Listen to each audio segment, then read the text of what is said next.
Европската комисија препорачува да се олабават сите рестрикции на внатрешните граници кои беа воведени поради ситуацијата со коронавирусот. Објаснувањето е дека ситуацијата со пандемијата рапидно се подобрува во сите земји членки, па европските земји може постепено да ги олабават рестрикциите веќе од понеделник. And we are also in the good situation where in all member states the containment measures like social distancing is in place.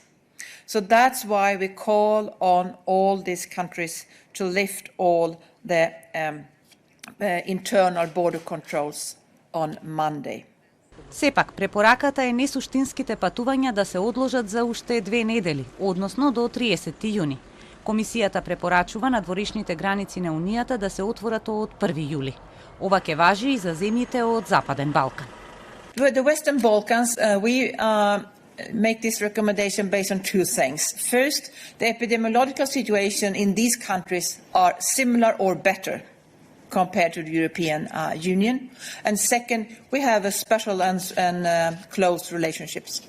Комисијата смета дека ограничувањата на внатрешните граници на Унијата и во Шенген зоната не се ефективен начин за справување со пандемијата. А што покажува бројот на заразени со корона во Европа? Најмногу заразени има во Велика Британија, Шпанија, Италија и Германија.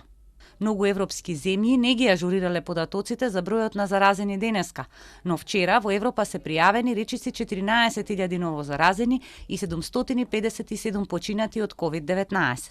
Во светот, најмногу заразени има во Соединетите држави.